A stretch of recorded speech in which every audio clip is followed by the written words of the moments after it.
Damn delays. Hate that. Doesn't matter if you have one ass cheek and 3 toes. I will beat your ass.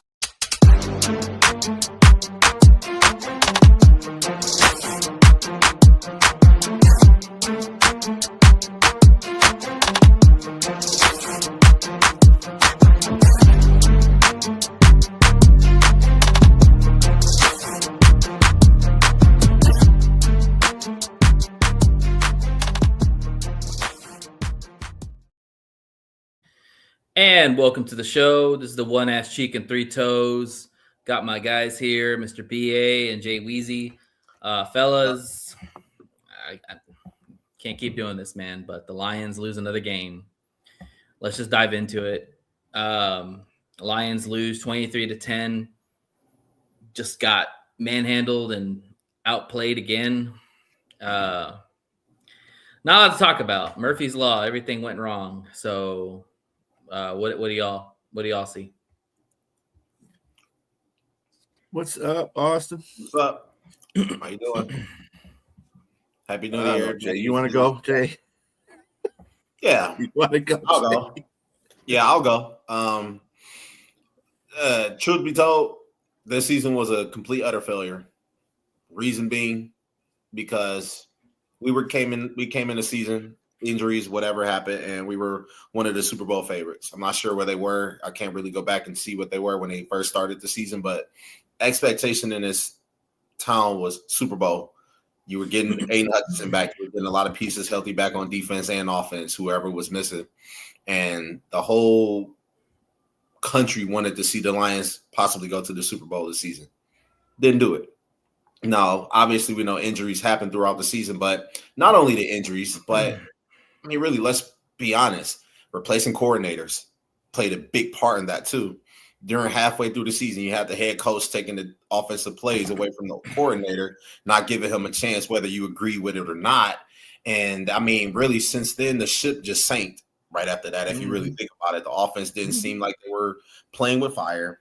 Offense didn't seem like that they were really motivated enough. Even though you had a couple Pro Bowlers out there, the offense looked sluggish. It looked slow plenty of times. Predictable play calling held them back. It was a lot of things.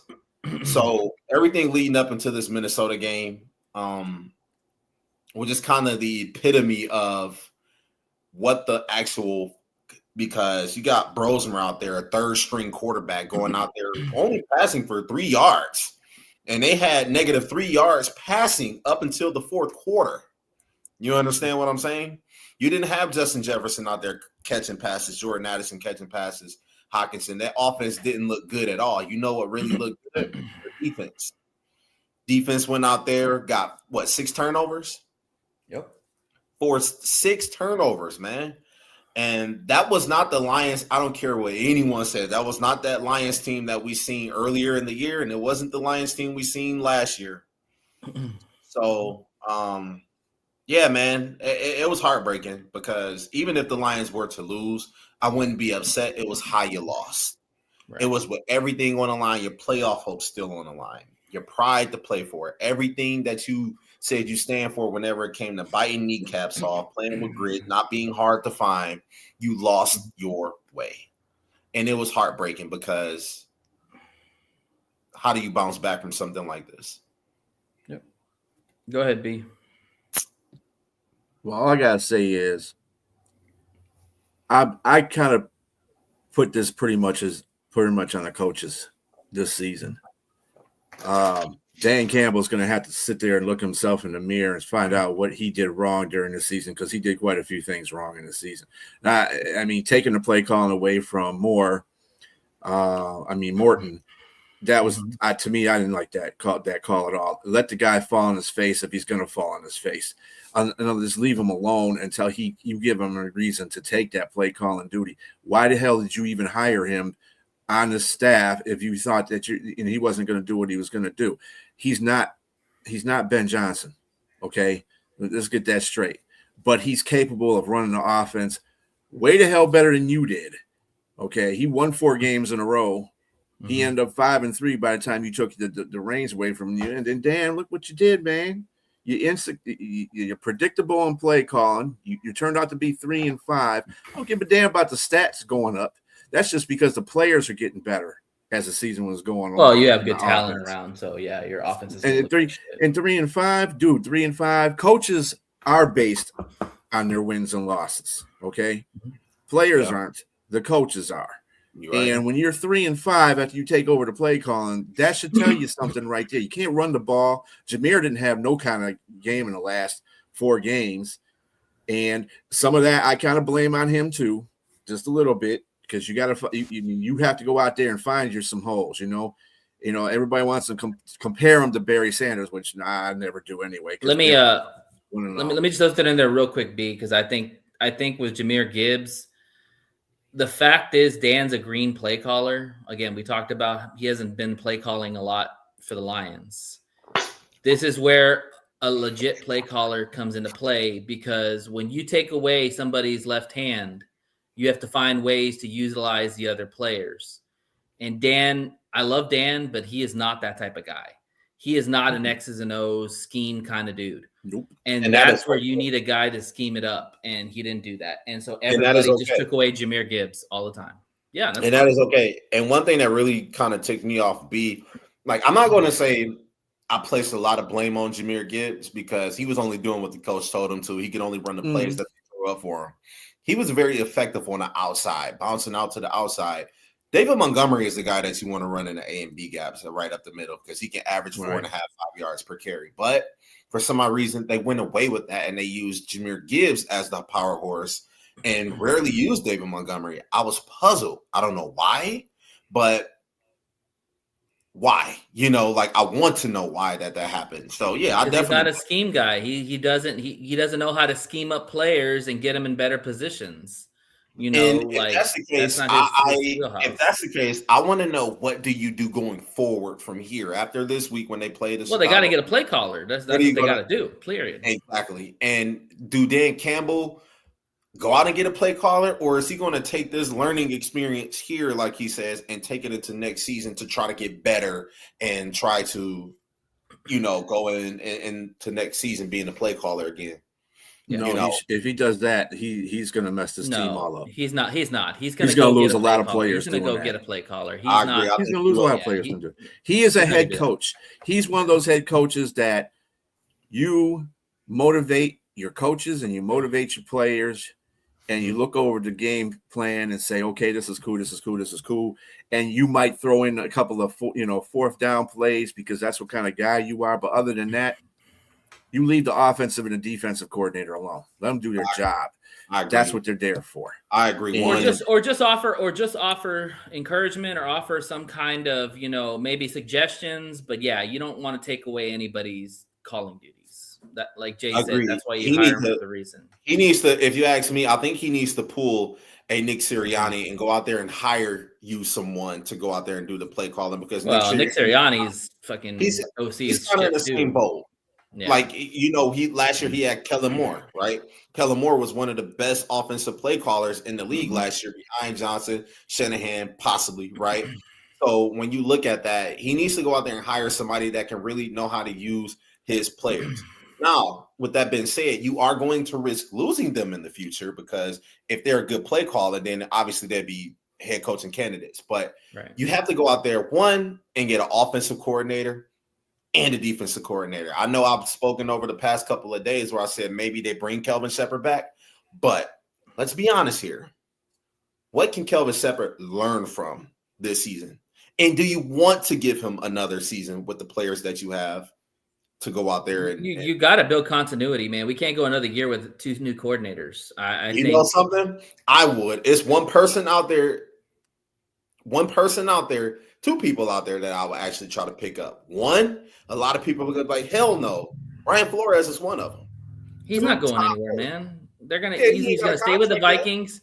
Either he's going to stay with the Vikings, or he's going to the Cowboys. He ain't got a contract yet. You go out there, to a rival. He'll probably get a head coaching job. Yeah, make him the highest waiting for a coaching job. If you don't get a head coaching job, make him the highest paid defensive coordinator out there. That's what the Vikings want to do. They're ready to make him the highest paid defensive coordinator. But Brian Flores is waiting for head coaching jobs. He wants to be a head coach. I don't know. And the reason why I'm saying that is because Brian Flores, I mean, his name is kind of dirty right now, considering everything that happened back in Miami a couple of years ago. I know a lot of people kind of overlook that, but Brian Flores is a proven head coach. He's a proven good defensive coordinator, and he still hasn't been in talks for head coaching position. That's a long shot. That's a really long shot because I think it's a little bit closer than what you may think, but I mean, it's possible. Yeah. Hey, you know what? You will never get that girl until you ask her out. And Minnesota lost out on Darnold. I don't think they're going to lose out on their DC. So that's all I'm going to say about that. Minnesota. Okay. Yeah, he does.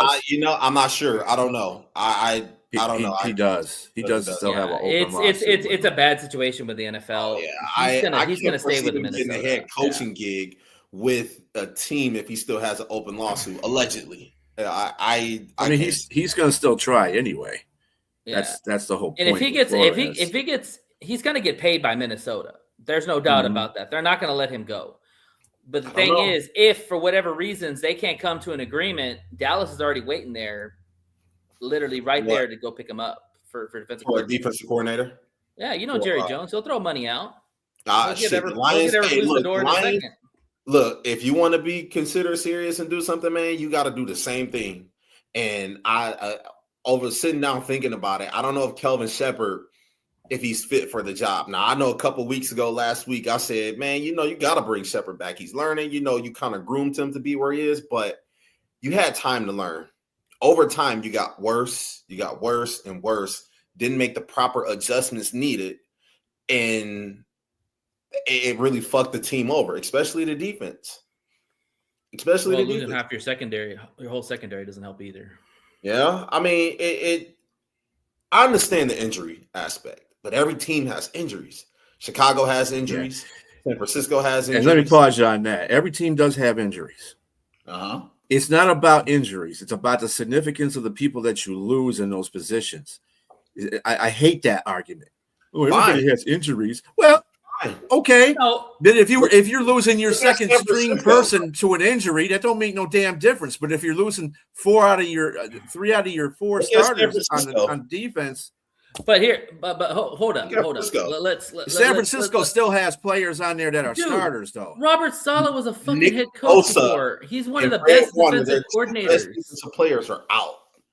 Yeah. You're comparing apples and oranges. Robert Saleh is a proven head coach, and he's a proven defensive coordinator. Kelvin Shepard has never been in DC in his whole year. You kind of see how we have this imbalance here. So if you know that injuries happen and you don't have a good defensive coordinator with proven experience, then you have to make the adjustment somewhere. We can't sit here and say, hey, on one hand, we don't have the players, and then on top of that, we just still want the defensive coordinator right here to learn. And we want to give him however much time we need for him to learn. Something has to give somewhere, because while there may be injuries on a team, yes, it'll happen anywhere. That's where the defensive coordinator and the head coach comes in. The only way I'm getting rid of Ray Shepard possibly can is if Dick LeBeau walked through the door, because I'm not getting rid of him for nothing. Hell no. Because I'm going to tell you something. Keep the consistency. We got to get an OC because Dan Campbell fucked that up. So that's the reason why we got to get an OC. Definitely not an OC. The result of the defensive coordinator because of the OC play is the reason why Detroit's bad too. When you call bad calls and you put your defense in bad positions, you already don't have almost all your secondary. You're playing with big Bobs off the street. Bob the plumber and Bob the builder, whoever got in the back corner. Yeah, you're not going to do. We had too many injuries at one area of our team that screwed us up. If you remember last year, Kirby and Brian Branch played the whole season just about. No Carlton Davis, and they didn't have. But the Carlton Davis didn't make it. I could care fuck about the Carlton Davis. I could care. Arnold played all right. When he was out, Amika Robinson played great last year. But you know the reason why those players played right? He's the only one that played great last year. Yeah. Because guess who was back there? Kirby and Brian Branch. That's why. Those are the guys that are quarterback of that area. Was good, but if you remember also, there was a couple of people who were out as well, even at the linebacking core. The only one you had starting that was a part of the linebackers was Anzalone until he went down for a couple of weeks with a forearm. I'm gonna ask you a question. You take away somebody's whole secondary, you think they're gonna win games? It's possible that they can, depending on how good their front four is. Name me one team that lost their whole secondary and one got to the playoffs. I can't really do it offhand right now, but I'm going to tell you, there's none. No one lost all 4 players in their secondary. I'm telling you, well, the thing is that the Lions didn't lose just all of them at one time. Everything happened gradually. But they lost them all for significant amounts of time. Yeah. They lost, literally, Deke Robinson was the only guy that played all season. And on top of this, we lost Brian Branch, 2-3 weeks ago? It wasn't like he didn't play the whole season. The Lions were still struggling with Branch. But listen here. First of all this happened coincided when Dan Campbell took over the offensive play call. I agree. Did you notice that? So Calvin Shepard played the defensive coordinator played his part. Remember when they played Tampa Bay and just about all their secondary, but Brian Branch wasn't in there, and they killed Tampa Bay? Well, there you go. So, and Calvin Shepard came up with a good game plan against the Baltimore Ravens too. It's Calvin Shepard is not the issue, okay? Dan Campbell is the issue in this whole thing. He is the one that imprinted this whole situation on week 9 when he decided to take over the play calling. Dumbass, if you can't call plays better than Morton, then you shouldn't have got rid of Morton. And you're too predictable. You're making the defense do things they're not supposed to be doing because you can't have the offense out there. When you can't run the ball, you're forcing Goff to do all kinds of stuff. And then people blame Goff because, oh my God, he threw 3. Dude still has 7 interceptions. He's still one of the best quarterbacks in the league. And he was doing career stuff before that last game. And that was without an offensive line. Yeah. Give me a break. Yeah. Stop blaming Goff. Yeah, Dan Campbell needs to be put in front and center and be held responsible for this whole season because he is the one that fucked it up. Well, yeah, you can't blame the line. I hate the people who blame Goff because while Goff, he turned the ball over. I understand that you can blame him for some of that, but it was like, dude, before Goff even the receiver were even able to make the breaks on their routes, he was already facing pressure. You had people in the face already. He had to throw the ball in the. This shit happens. Like that pass, the first pass he threw, there was an interception. He had like 3 or 4 people coming at him. I could just see, I could see it the way he threw it. He was like, man, fuck it. And he just threw it up there because he's trying to make a play. I got people in my face. I have to ask for anybody that say, well, he's not mobile. Okay, so do you think it's okay that your quarterback has to run for his life as much as Goff would have to, being under as much pressure he's in?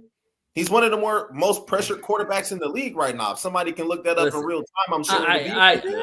I agree. I agree with what you're saying about Dan. He's the head of the snake. You have to get your stuff right.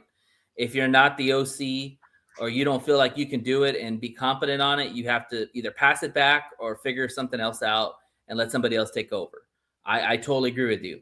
But I will not sit here and act like the line was all perfect either. The line was ass. It was trash. We could not run the football. We could not protect the ball or protect Goff. So, you know what? I'm going to put a lot of blame on Hank Fraley, too. And another reason, too, that Hank deserves more blame is, he's the run game coordinator, too. That was his promotion to keep him in Detroit. And our run game was shit all year. So Hank takes a huge, big blame on this along with Dan. It does. Because the line regressed.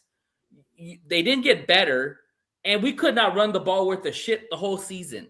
You look at all the common theme all season. We didn't run under every loss. We ran under 100 yards. You have to help your team out, and that falls on Brad Holmes. You got rid of Zeitler. If they would have just kept Zeitler, even if Ragnar retired, if they would have kept Zeitler, that line would have been better. Maybe one player would not. Losing Frank was the big loss. Losing Frank because you cannot replace an All-Pro in Frank Ragnar. Agreed. You cannot do that.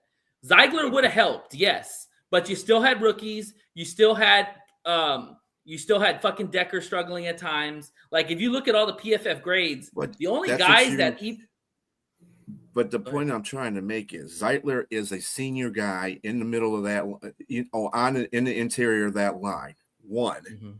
Two, they wouldn't have been using Glasgow the way they were doing if they felt that Ratliff could have put him at center, and you got Zeitler right there. Zeitler could be like, "Hey, dude, this is what you got to do as a center, blah blah blah." Because I've been here, I've been done that.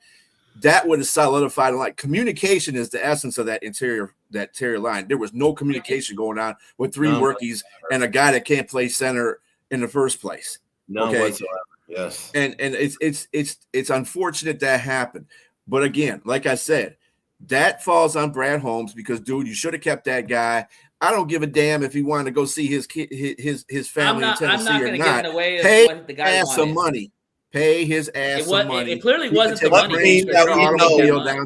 Money talks. It wasn't the money money. Talks. He didn't get paid a lot. If you look at his contract, money talks. That's why you throw money at him to make him stay here. Make it worth his while. If you tell him, well, I don't know, I can only offer you, $1 million for the next season. Yeah, of course he's going to go somewhere else. You can tell somebody anything you want, but they don't have to listen to you. But money, but he did get paid more in Tennessee. It wasn't a lot. And he's playing on a shit offensive line. Money talks. I highly doubt it was all because he wanted to be a little bit closer to his family. They paid him more money down there than what the Lions were offering. The Lions had a bunch of money. It wasn't a money thing. They could have paid him what he wanted. They could have. They were not their fault then for not paying him. They could have. The thing is, they did the same thing to Ben Johnson. You don't want Ben Johnson to go where pay his ass. And they kept doing that. Oh, come on. Come on. Yes. Ben Johnson was going to fucking leave. He was going to leave a couple of years before when they foaming paid him. at the mouth. What happened, B? He was foaming at the mouth about Caleb Williams. Washington Commanders. Let's stop that. What happened when the Washington Commanders came to interview Ben Johnson before they hire you? But they didn't know that he had Jaden Daniels. If they had Jaden Daniels, he might have actually took the job. No, but they didn't know they were going to get Jaden Daniels. Caleb Williams specifically. I think he knew he wanted Caleb Williams. Fine, yeah, he's foaming at the mouth about Caleb. He would talk about that after his pressers. That comment right there. That comment right there, absolutely. Losing Zeitler was a big loss too. I mean, Ragnar was huge, but Zeitler, you can't let those kind of guys go. I think losing them both simultaneously really threw off the balance of the offensive line. Of course, yeah, because you're starting to. One of them would be keeping a veteran on the interior part of the D line, and you still could have coached someone up. I think that would have been the best option at that point in time. But the Lions, really, let's just be honest. Next year, I don't foresee the Lions being that same team that we think that they could be, even next year. I think it's going to be very hard. Why? Because there are going to be a couple people wanting contracts, including Sam Laporta. Jahmyr Gibbs is going to be up for a contract. Jack Campbell is going to be up for a contract. And we just paid out a massive amount of money to a couple players. Yeah. What do you do now? Well, they're going to do what they always do. They're going to sign their own that they feel are. If they do that, they're fucked. Okay, Jay. Then I guarantee you, man. They're because fucked. you know everything. You know everything. Wait, time out. That don't mean shit. Hold on, B. Wait. Let me listen to this dude talk. Go ahead, Nate, before I bust the bubble, bro. Go ahead. No, because once again, we're fucked. Okay, well, why are we fucked? No, because you act like injuries weren't a problem. You act like we didn't have any experience on the line. Every season, Nate. Okay, Jay. Fucking injuries happen every season. I'm done with you, bro. Go be a fan somewhere else. Go be a fan somewhere else. You're not going to wait for y'all. Fuck that. I'm not done. One, you paid over $1 billion to Amon-Ra St. Brown, Penei Sewell, poor player, Herbie Joseph, and Jared Goff. You paid over $1 billion. Guess what's going to happen next year? Jared Goff, if we don't have those players, we don't have any wins. How about that? Jared Goff is going to be owed $74 million, which is they're going to have to reconstruct his contract. Guess who else is going to be looking for a contract? Oh yeah, the hurt Brian Branch who's coming off of an Achilles injury. Then Sam Laporta is going to want a bag. Who do you fucking pay? Jahmyr Gibbs is going to want a bag. That's why they're the front office. They'll have to figure it out. Why the fuck time out. Why the fuck would you make Jahmyr Gibbs the highest paid running back in the league, knowing damn well he can go on a franchise tag for 5? He can go on a franchise tag on his 5th year. They're going to look at every option, Jay, but they're going to sign their own players. I've told you over and over again. That's what they do. That's why they'll be players. You want to know why? Because we did that this year. What happened to us? People got hurt, right or wrong. All right. And I think one of those guys we paid a massive amount of money to got hurt too and didn't get to play the whole season. He only played like 4 games. What was his name, Nate? Who's the highest paid safety in the league right now, Nate? Kirby Joseph. Okay, what happened to Kirby Joseph? He got fucking hurt. Okay, thank you very much. So why would you? Okay, but did we see that happening when we paid him the money? No, we did not. Huh? We did not see him getting hurt. Shit happens. First of all, it's football. Well, first of all, Kirby Joseph getting hurt.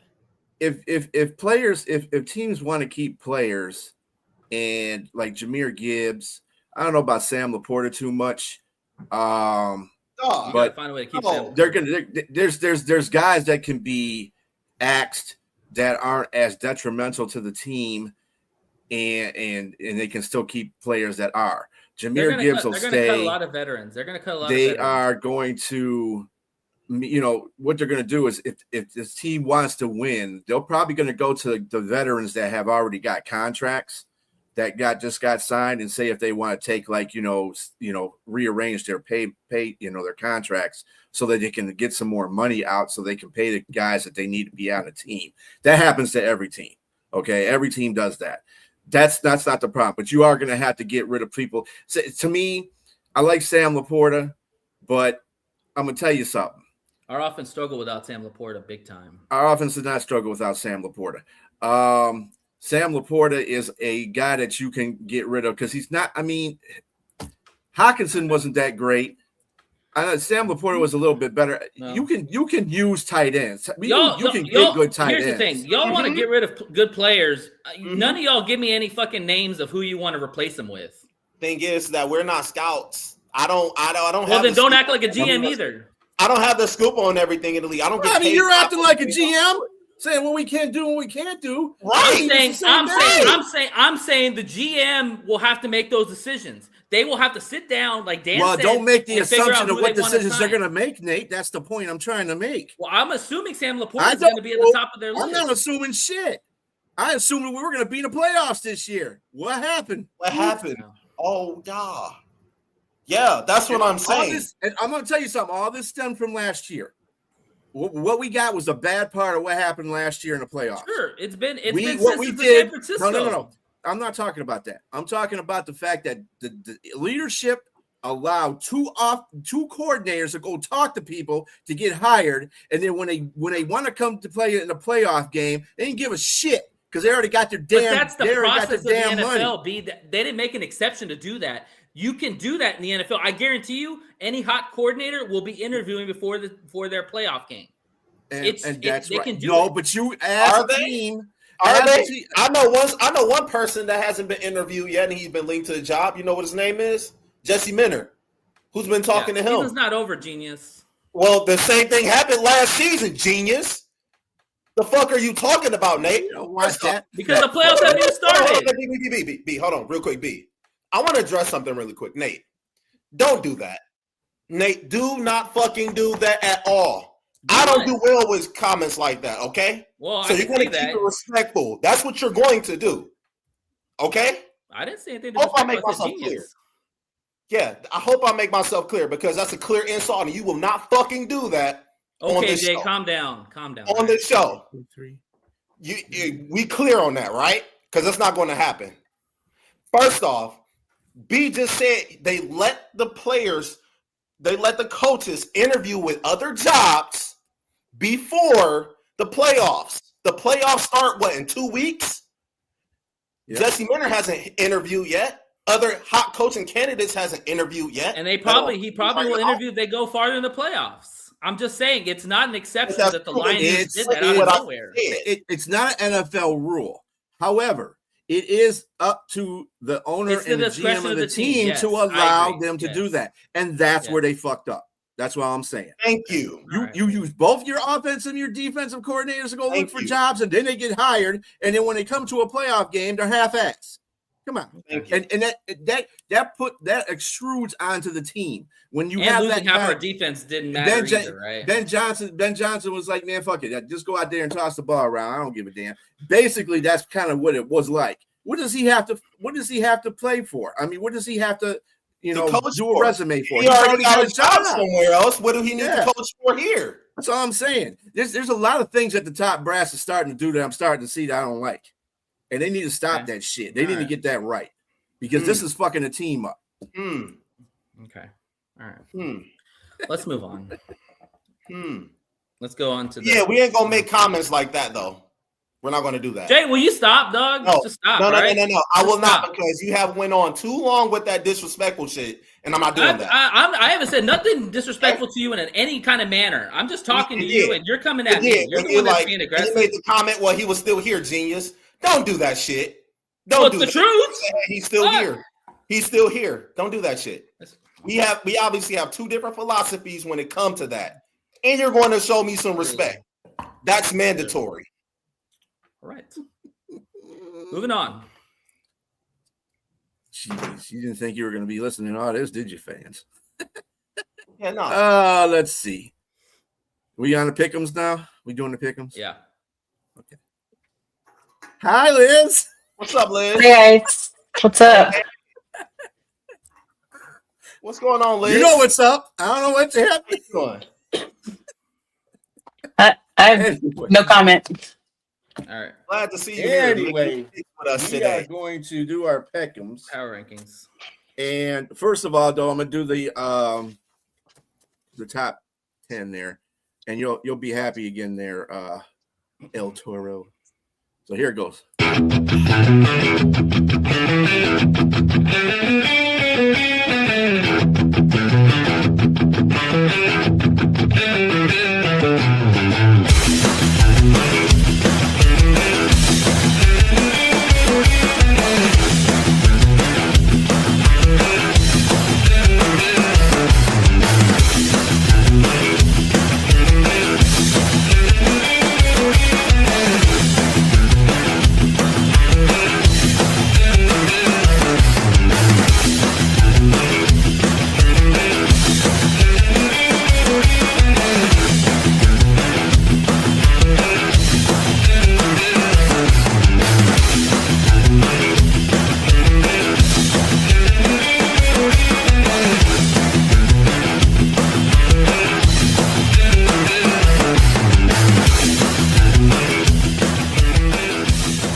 All right. I guess. What's up, Fire Yeah. Kiss? All right. Let's go into the picks for the week. All righty. Let's see. All right, Robbie. Yes, Hey, sir. Robbie. Yes, sir.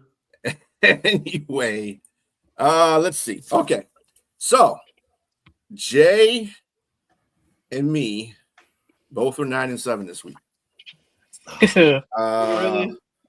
Liz, you kind of had a bad week there. I had a horrible week.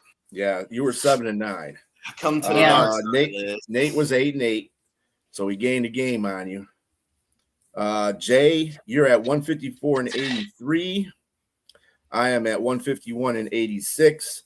Liz, you're at 140-97. And Nate, you got one more week to catch up here. You're 138-99 and 99. So there we go.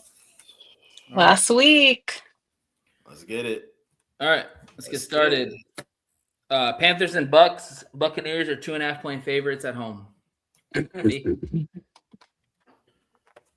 Okay. I'm taking the Panthers on that one. Winner take all, right? Yep.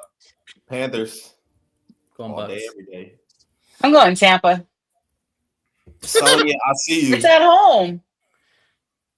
Buccaneers ain't crap though. I They can't even mean, beat Miami. All Quinn right. Ewers. Seattle versus the 49ers. Seattle is 1.5-point favorites on the road. Liz, you said you got the Bucks, Liz? yes, I do. Who you got, Nate? Panthers? No, I'm taking Bucks. Are you taking the Bucks? All right. And Jay, you're taking the Panthers. Pantera. Yes. Okay. And then what you got next there, Nate? Sorry, man. Seattle and 49ers. Seattle's 1.5-point favorites on the road. Ooh, 49ers. I'm going Seahawks. Give me Winers. Give me the Winers. I'm in 49ers. One.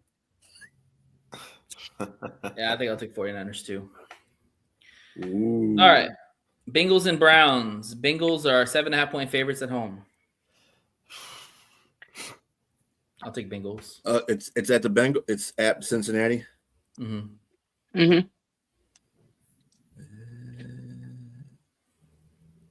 I am going to go. Yeah, I'm going to Bengals because Browns already had their Super Bowl. All right. I'll go Cincinnati. Yeah, Cincy. All right, Robbie. So everybody. Cowboys versus Giants. Cowboys are 3.5-point favorites on the road.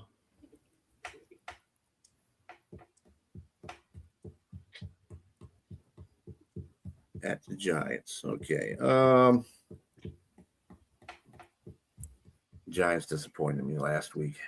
Well, no, they didn't disappoint me last week. I won. Actually, I should have picked them. I hate picking Tuesday games because then when I pick them again later on in the week, I'm doing another show. You get your senses together. You know what I'm saying? Because I picked the Giants in my other show on Sunday. So you don't know the injury report either. Yeah, it's true, but it doesn't make a difference. I kind of figured that Giants were going to win anyway.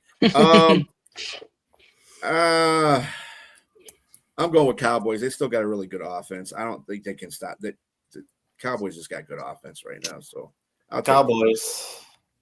Cowboys. Yeah, going Cowboys. All right. Packers versus Vikings. Vikings are 6.5-point favorites at home. Vikings.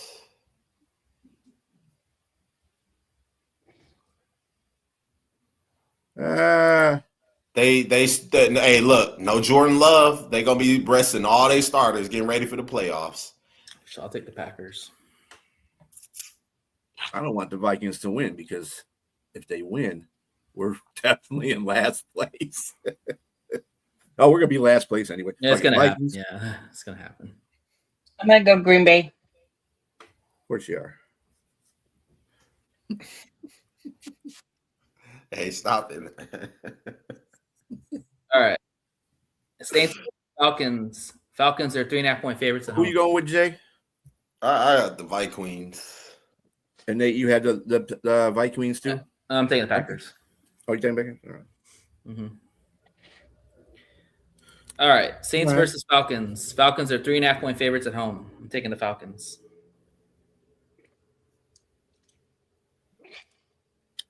I'm taking the Saints. Yeah.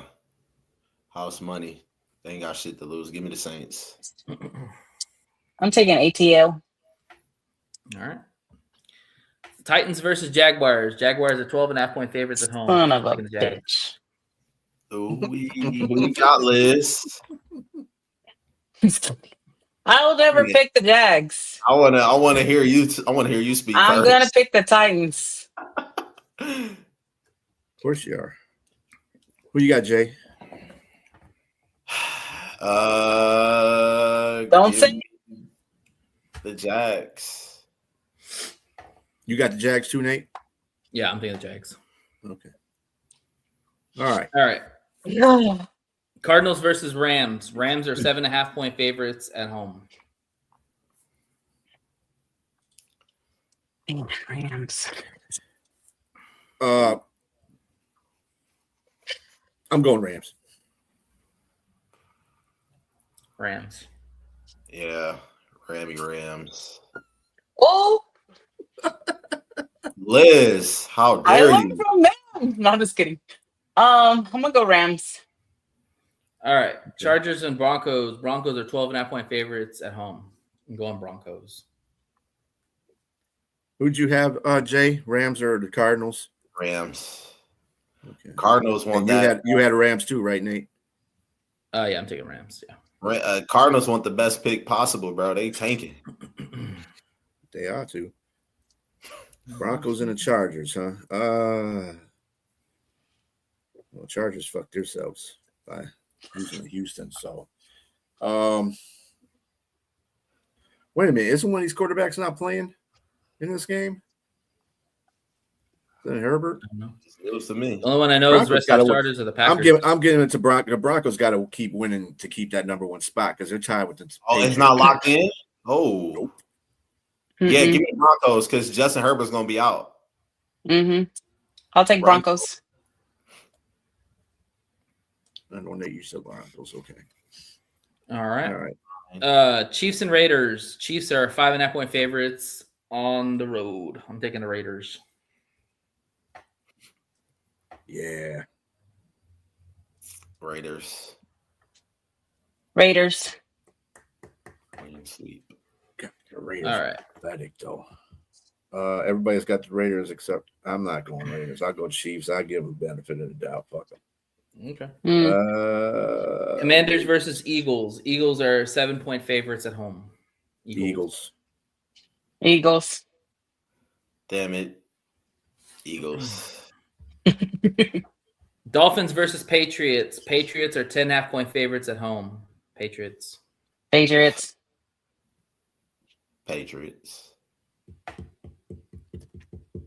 Who they playing?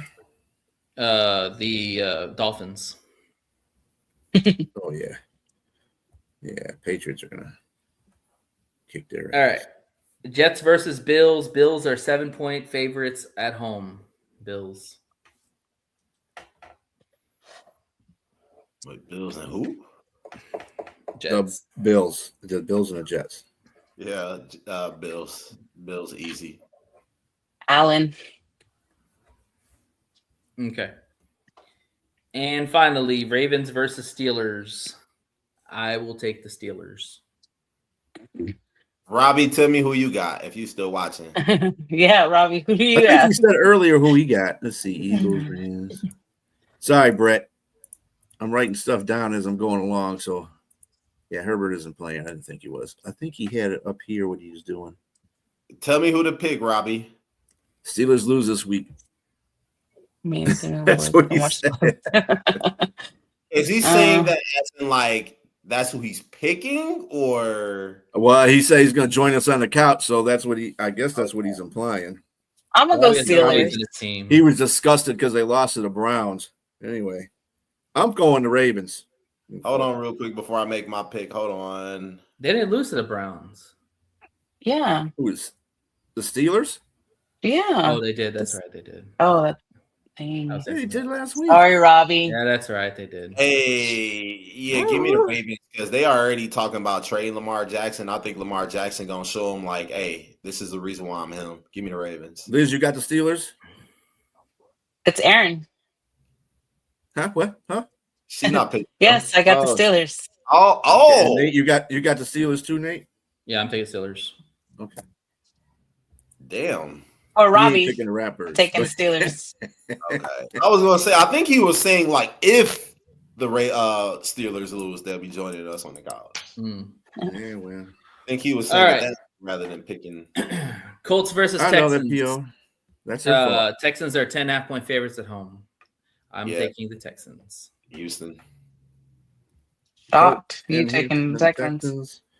Everybody's taking the Texans, I would say. This is 9 in a row for them right here. It's a rookie quarterback they're going against. Well, he's not really. I mean, he's played already, but he. Yeah. I almost think that Rivers would be a better choice in this situation, but whatever. Okay. And then finally, Lions versus Bears. Lions are 3-point underdogs. Bears. Just 3? Wow. Yep. I know, right? Go ahead, be in list. Sorry. I'm looking at something right now. Me too. I gotta look on my phone real quick. Robbie just got smart off. Damn. Yeah, I was like, I don't think he was saying that they lose. I think he was saying it like if they lose. Mm-hmm. The Bears. Yeah, give me the Bears. All right. What you got, Nate? Well, I'm taking the Bears. Okay. Well, that's a clean sweep. Everybody's taking the Bears. Yeah. That's a damn shame. I almost feel bad. I almost feel embarrassed, to put it that way. That's what I should say. I feel like I gave him way too much credit. That line is so bad. Fuck the Bears, man. I don't give a damn. Fuck the Bears anyway, even if I pick them. First time I picked against them. Fuck them. I'll be there. All right. I'll see you on my segment. Peace, guys. All right. See you, Liz. Oh. All right. Should be- Moving on to the Bears and Lions, the last game of the Speaking of year. which- Speaking of which, I mean, really don't explain anything. It's so bad. I mean after the Steelers game, I feel like all the wind was out of their sails. Everything went out the door. They came out and they did stuff that we haven't seen in a long time. You know, back-to-back turnovers. You know, defense played well. Goff was decent, but just could not get it going offensively. And Brian Flores just took away Jahmyr Gibbs like he did the first game. And Dan had no answer.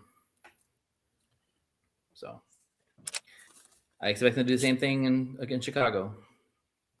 And you know that they remember the 52 points we put up on their asses on week 2. Yeah, we sure the hell do. So, That wasn't done by Dan, though. no, That it was done wasn't, by Morton. But yeah, it was talked about a lot amongst the airwaves. So they put that stuff on the board. I mean, you got to put Ben, bulletin and board Ben's material petty. up there. Ben's petty. Like he'll take that stuff and he'll run with it. So yeah, I expect an ass. I mean, I feel he's just as petty as Dan is, though. I think that's the reason, part of the reason why Dan took over the play calling duties. I just he's just as petty. I can see where that comes from. But anyway, yeah. I mean, I expect the Lions. I think the Lions are going to go out there and be professionals. I think this is going to be. I do think this is going to be a close game because I don't think the Lions are going to quit on their team. I think they're pretty pissed off they didn't make the playoffs. I think they're pissed off because people are talking cash money shit about them, and they don't like that. And this is a division foe in Chicago, and it's Ben Johnson. You don't think there's a amount of pettiness going on by them too? Absolutely. I'm sure I remember the first time they met. Amon St. Brown practically said, "Fuck Ben Johnson." That's what he basically said. Yeah. We can do this on our own. There's a lot of reason for the Bears to come out and beat the shit out of us because, you know, I do hope it's competitive, but when you watch that Bears offense against that Niners Robert Saleh defense, they shredded the shit out of that defense. I mean, and offensively, we're going to turn the ball over. And it's going to cost us. We did it against Minnesota. The Bears live off turnovers. That's the only way their defense looks half decent is because they turnovers. Well, I think the thing that's different. This game will be a little bit different. It's just pasta. Don't you ever disrespect Detroit pizza like that, bro? No, he said deep dish pizza. That's Chicago pizza. He means Chicago. Oh, okay. All right. My bad. Sorry, Robbie.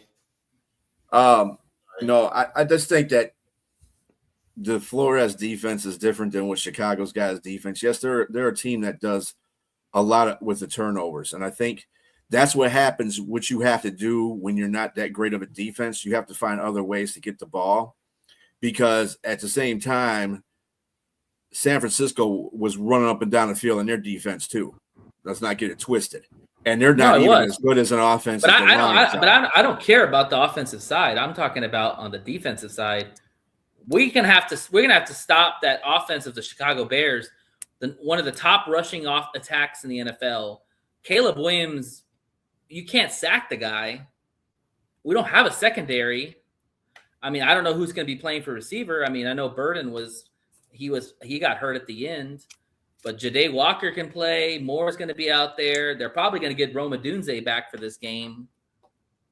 I just don't think we're going to have the bodies on defense to stop anything that the Bears do. That's just my opinion. said. And I mean, it's let's not. be honest. Let's be not honest. doom and gloom. Playing out in Chicago has always been one of Detroit's kryptonites, and it's going to be cold. Obviously, Windy City is going to be really cold. There's going to be a lot of the weather elements that'll kind of affect the game. I mean, I think the Lions are going to have to run the ball, and if they don't run the ball effectively, that's going to be their whole offense right there. And that's the problem is we haven't that'll run be the the ball key. effectively. I think, And you can run the ball. You can run a ball effectively against Chicago. Yeah, McCaffrey had a great game against them. They're not a very good defense. What they make up in defense is the turnover aspect, because the defensive coordinators got them going for the turnovers. That he's got them focused on turnover, because he knows that defense is not that great. Kind of the same way, like last year with the Lions. Remember, our defense wasn't that great, but we got a lot of turnovers. We were very optimistic, and that's the same thing Chicago's doing. It's the same blueprint that the Lions are using. So, I mean, just hold on to the ball. Keep it like you're supposed to. Jameer's probably going to have a pretty good game in this one. I would use Monty a whole lot more, bulldoze, and this be a good game. Monty needs to go against his old team, and just take it to him like he's been doing it, and get more involved with the running backs. Make the job a little bit easier for Goff, so he's not looking at like 20 players coming at him at one time. Run the damn ball. If they can do that, they can win. They can win the game. But on the consideration of the whole thing going on with Chicago, I think they're a better team than we saw them when we beat them 52-28. Oh, so sure. Offensively, Caleb's a lot more confident. Yeah. So what you got to do? I would like to see them run that defense they did against Lamar Jackson in Baltimore. That's what I want to see. They sacked him 8 times. He's a running quarterback. He's a way hell of a lot better quarterback than Caleb is. Yeah, so I agree. I would definitely want to see a defensive game from the Lions to see how well their defense do. Yeah. But something, B, you said something very, very important. You were saying that they cause a lot of turnovers. So I kind of look at Jacksonville and I look at Chicago kind of the same, similar. They live off of creating turnovers. Limit the turnovers. If they can really just run the ball, get first downs, move the chains, I think they got a good chance of winning. But how well do our defense stand against their offense? Knowing how banged up they are, knowing that, like Nate just said, that Odunze probably comes back. That can never say his name right. What's their running back name? Manungai. Yeah, Manungai. Never say it, but I don't want to butcher his name. But him, Swift, I think they're going to be very important as well in this game. Not to mention, Loveland has really come out himself and really looked like a decent tight end. So, and with that offense, and I can see if this game didn't mean anything to Chicago, then I'd say, hey, maybe they could get away with missing a couple of players, but they're still looking at Seaton, and this is going to be really important. So, this is a nightmare matchup. I'm just going to be honest. The way I look at it is there's 2 things the Lions defense has done better lately is take the ball away and sacks. They got 2 guys over 10 sacks for the season. The problem is that Caleb does not get sacked and he doesn't throw picks. So you're basically going to have to stop him by just playing a better game. They can possibly do that. But again, the secondary is going to be the question. Can the secondary hold up? They did a pretty good job against Minnesota. I mean, Jefferson, maybe had 30 yards or something like that? He didn't do that well at all. Their biggest play was Addison's end around. I think what Shep's going to have to do, he's going to have to go into veteran mode. In other words, he can't rely on his rookie ability to he's got to confuse Caleb. He's got to confuse Caleb a lot. And Caleb's still young. So you can confuse him in different defenses. So he's got to learn how to kind of switch it up out there on the defense where Caleb is not. He thinks he sees something and then you pull out into something else and he gets confused. It's the only way we're going to be able to stop him or slow him down. I think we have to rush to contain. We can't rush to rush. We have to rush to contain because you've got to keep him in the pocket. I mean, I really wish Drew would have came on the show because I want to talk to him about Caleb. I think Caleb has improved a lot this season, but the reality is that he still is bad in the intermediate throws. He still misses layup throws. Like he can dart it down the field 60, 70 yards, but he can't make an easy 5-yard hitch or a 10-yard out. Like he missed that pass against the Niners where it would have got Duvernay in the end zone. Literally, Duvernay could have walked in. Missed that. He missed Ja'Day Walker wide open on the other side. So And that's what I'm saying. Yeah. But They it's going to be a confuse him a tough little task. bit. Salah's a damn good defensive coordinator. I Yes, don't care he who is. he has on defense, and he got shredded. He got his lunch handed to him in that game. You know, it's pretty funny too because the defensive coordinator that we're facing, well, actually, Dennis Allen is when, Dennis Allen. Yeah, he was with Dan in New Orleans. Yeah. But I'm talking about the defensive coordinator they had before Salah came back, the one that AG just let go, and we shredded that. We shredded San Francisco Wilkes. when we were in San Francisco. Yeah. Wilkes. Okay. And I mean, it was basically the offense that messed up in the second half, but they had no answer for that offense. And if that offense can be like that against them, you know, I'm Derek. Allen is okay. Dennis Allen's okay. I wouldn't consider him like. I mean, he's better than what we got right now, considering the level of. He's a veteran. He's a veteran defensive coordinator. He's a veteran guy. We got a rookie, but other than that, I don't know, man. You can still run on them pretty effectively. I think it's going to come down to if we can protect Goff. That's what it comes down to every game. Can we protect Goff? If we can protect Goff, he can make the intermediate throws. He can make the downfield throws. I mean, Brock Purdy was like balling out that game. He was diving. After that interception, that pick six for a touchdown, he settled the hell down. Was throwing dimes out there. Yeah. But Goff can throw on him. The problem is, can we give him enough time and can we run the freaking football? That's the big question. Running the football is going to be important in this game. I believe that's Jay. I think you're right about that right there. They got to run the football better. Got to run it.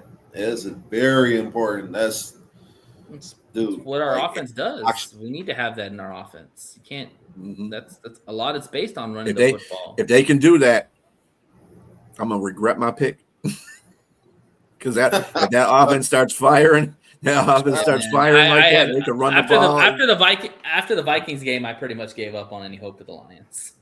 Like that game was terrible. Like your defense allows 3 yards all game, and you still fucking lose by 13 points. Look, and you know what's funny about that? It's called everything comes back to where it's at again, the circle of life. So it was after the first Minnesota game that Morton got fired. And that was because nobody came to play. That game, you can tell. No levels came to play in that game. Yeah, I'm telling you, the wind got sucked out after the Pittsburgh game, man. They really and so he took over the play calling duty. So what did he do? You go into Minnesota and you really sucked. You played worse than you did. He should have waited. He should have waited until after the Minnesota game. Yeah. Agreed. Yeah, I just think that's a big part of what happened to the Lions, man. Dan Campbell just did some obnoxious shit and didn't wait, wasn't patient, which you got to do with your offensive coordinator. And because what this reminds me of? Tomlin and Haley. Haley was telling him, look, I'm running the offense my fucking way, and I'm going to do it my fucking way. And if you don't like it, kiss my ass. And Tomlin said, okay, well, I'll fire you then. How about that? But guess what Haley was doing, though, with that offense? Up and down the field. They won a Super Bowl with that offense. Yes. Remember? Exactly. Yeah. And that's called pride egotism there. That's all that is. Stop doing that. I hate that. Dan's got to stop doing that kind of stuff. Like going for five fucking fourth downs against the Eagles. We could have won that game. Arrogance, the ego, like that has to stop. It has to stop. Get out of your own way. I mean, you want to keep throwing the Eagles game, and that's fine. We can nitpick that game. The reality is the Lions were terrible in the division. That it starts right there. You get swept by the Vikings, which is inexcusable. You get swept by the Packers. You should have split one, and we're gonna split with the Bears, or maybe lose, or you know. So I mean, but we were terrible in the division this year. Like really bad. Like outside of the games that we lost, we gotta do better than what 1-5 in the division. Yeah, Yeah. This remind me of the Packers from last year. Yeah, that's where it starts right there. Like you can't get swept by the fucking Vikings. Even if they beat Chicago last game and end up 9-8, this 9-8 team was nowhere where the 9-8 team was 3 years ago. No, Jay said it right. This is a failure season, and I think every Lions, Brad Holmes, Dan Campbell will all say the same thing. This was a failed season. There's no doubt about that. Super Bowl was the goal, and it did not happen. Please, brother, please. But let's. This is where I wanna say this. Like the world's not falling. Okay. Mm-hmm. The Lions players that we have on this roster are all in their prime or entering their prime. Mm-hmm. Like you have really good players. All you have to do is go in and look at the lines on both sides and maybe add some depth or maybe a starter. I don't know. I mean, I think they like the guys they have, but a lot of it's going to be maturity. Tate's going to have another year that's going to be better. Tyleek is probably going to be a starter next year. You know, like you have some of the pieces already.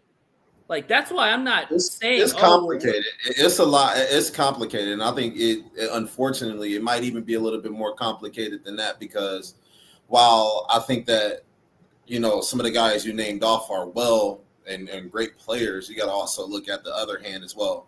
One, they're losing a lot of people right now to free agency, including Anzalone. Including a couple people.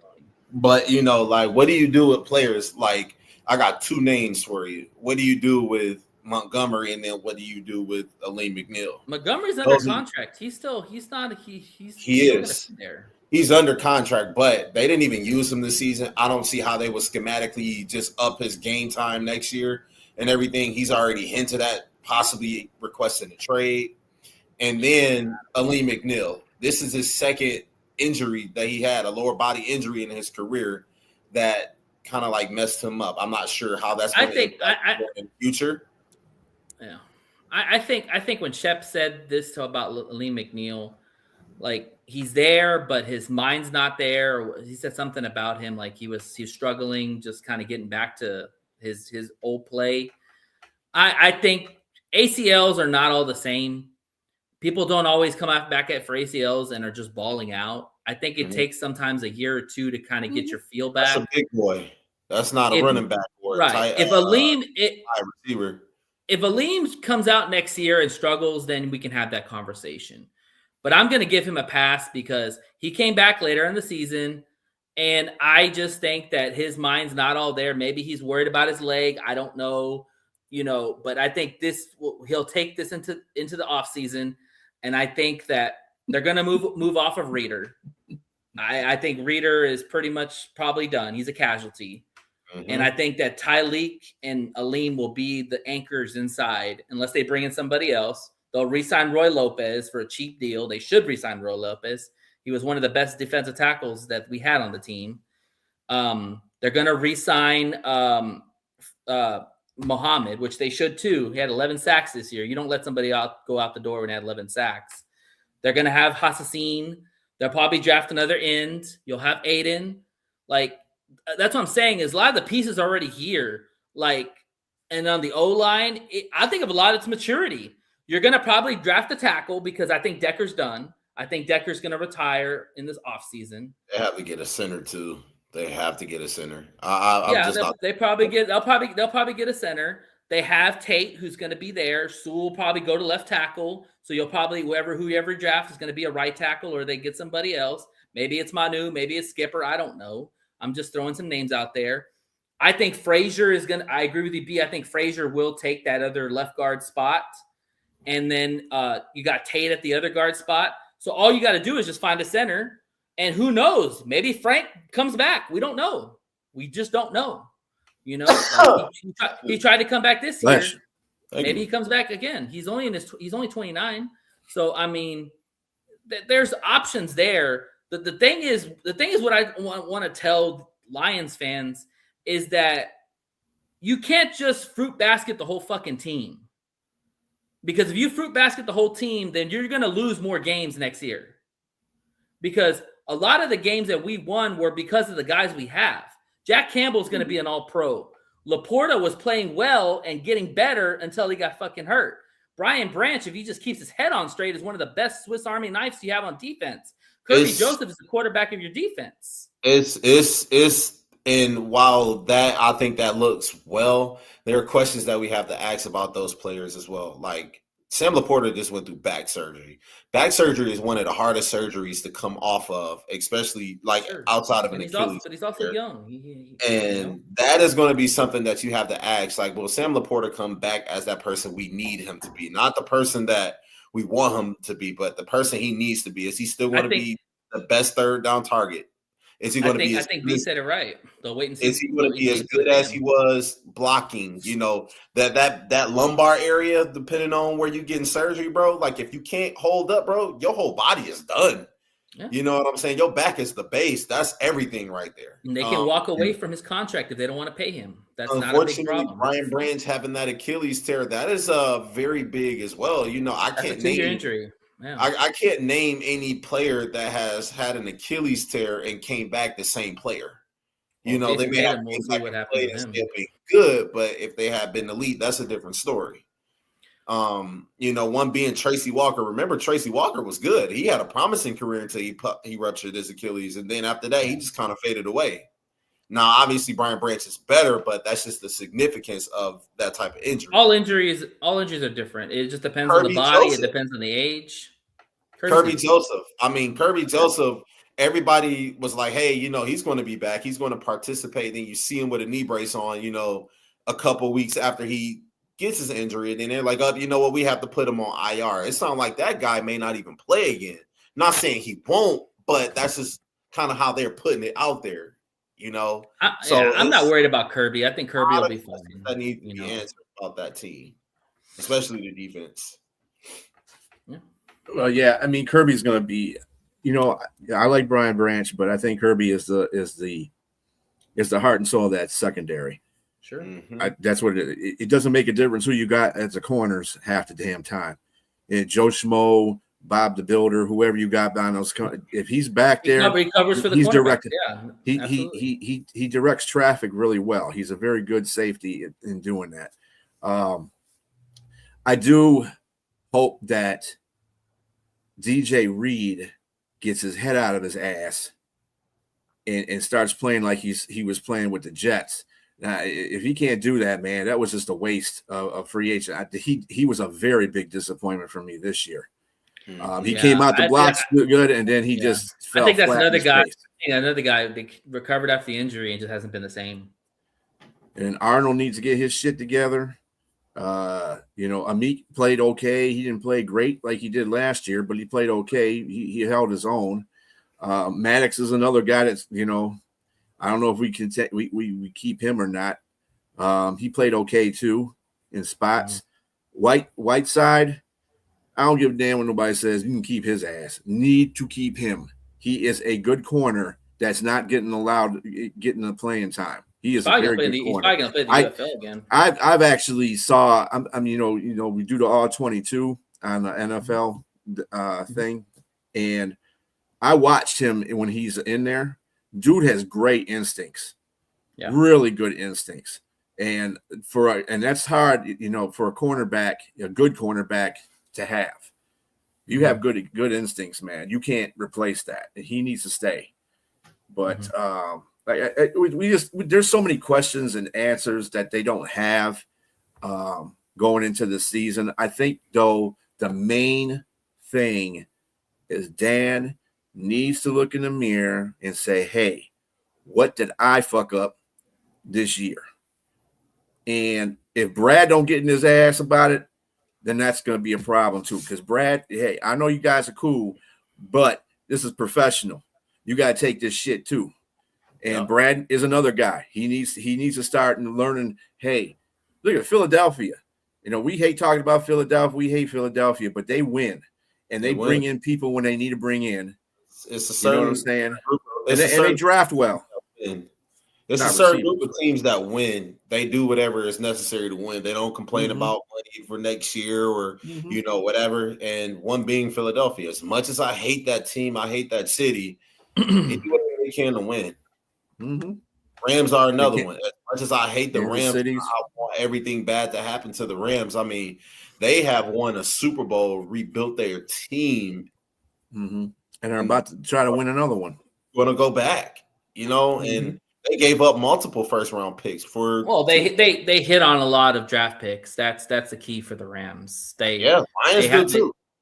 And I think the Lions hit on more draft picks than the Rams. I definitely. But the difference is the Rams teams. You got to know how to draft, yes, but you also got to know how to get free agents. And I think that is the only thing about Brad Holmes that's not really good at this point. His free agent stuff is could be a little more. But okay, you know. But let me ask you this question: when you have really good players at the top, which the Lions do, they're very top heavy. Their best players are the top players. When you talk about bringing free agents in, like, are you bringing a free agent in to go behind that top player, or are you trying to take him to out succeed the top player? You know, because Brad did that. He brought in players to create depth. It's not his fault that people get hurt. It depends on who. I'm not talking about that. I am talking about stuff that they need. If they out there, they need an edge rusher. I'm sorry. Muhammad's okay, but he shows up every 4 or 5 games. So you don't want to re-sign Muhammad? I didn't say you're going to not re-sign him. That's what they're going to do anyway, because that's what the Lions do. But they should either they should get an edge rusher. They should get an edge rusher. I mean, they can get. They need to go out. You know what? This is their 6th year with this regime. What they need to do is go out there. Let's see if we can get Max Crosby. You might not like it, but let's go get Max Crosby. I mean, I'm all for it. It just depends on if it can make it happen. I was cool with that, but I mean, right now I'm really I would like the idea, but I want to know if you can build that offensive line back to where it needs to be. That's another important part too. Yeah. You know, like I said, both trenches have to be addressed in the offseason. Yeah, but I mean, fucking that offensive line was horrid this year, man. It really was. And while we have a lot of youth, I mean, there are 2 players they're going to more than likely have to replace. One being Taylor Decker, and then I know Glasgow, we got Ratledge, but you know, there's going to be a lot of stuff shaking up on that offensive line. It's going to take multiple years to fix the team to get them back to where they are. Like I said, I don't think we can't get Frank to come out of retirement, because really, if you look at it, Frank is the ultimate communicator on that line. You know, when you have the interior line being bad, it affects Penei Sewell and it affects Decker. Now, Decker's not anywhere near the level that Sewell is, but he's good enough. But then when that interior line folds up, they both look like shit. Right. So it's you got to have they're overcompensating for both sides of the football. Exactly. So what you do is if we can get Frank Ragnow back and let him play for a couple more years, like, dude, whatever you got to do to get yourself together, get together. I think it's very possible. You can put Frazier back already. Frazier on one side and put Ratledge on the other side. You got rookies. Well, they won't be rookies then. They're going to be sophomores at that point. But Ragnow can just talk to either one of them and say, hey, this is what you do. This is what you. I'm going to tell you what, that offensive line will improve 110% if they get a experienced center to be in there. I'm not even talking about if Ragnow doesn't come back, find an experienced center. We need an experienced fucking. Well, I don't even know who's available for. Did you see what Goff said? Goff said he doesn't see Frank Ragnow coming back. He hadn't talked to him about it or whatever, but he'll see. That's paraphrasing. I'm not quoting him, but that's paraphrasing. And it don't sound like he coming back. Coincidentally, do you think that it was a coincidence that, Frank Ragnow has been training and everything, and as soon as the Lions lose to the Packers on Thanksgiving, it's up, grade 3 hamstring tear, I can't play anymore, No, Yeah, I think it kind of was like a coincidence because you have some kind of hamstring issue if it's a grade 3. I'm not buying that whole situation either, but I think that if anybody knows him, it would be Jared Goff because they always have these videos of them going fishing they together. have great communication with each other. Yeah. Absolutely. So I mean, if he says he doesn't feel like he's going to come back, he probably won't come back. But in saying that, I know the Lions need to draft an offensive lineman, whether it's the tackle, whether it's a guard, whether it's a center. That's If they draft a center, I agree. If they draft a center, I still want them. See, this is what I'm talking about. You want somebody in that center position that has experience. I'm not putting a rookie center in there right now. Sorry, not doing it. I can draft one, but you're going to be sitting behind. I'll go out in free agency and find me a center that's got some veteran presence and won a couple Pro Bowls or whatever the case, or a couple of All Pros or whatever the case you want to be, and put him in the middle and get the communication right on that line. So Sewell and Decker or whoever we draft in his place understands the communication on that line. They can play as one. That's the problem the Lions are having right now with the line.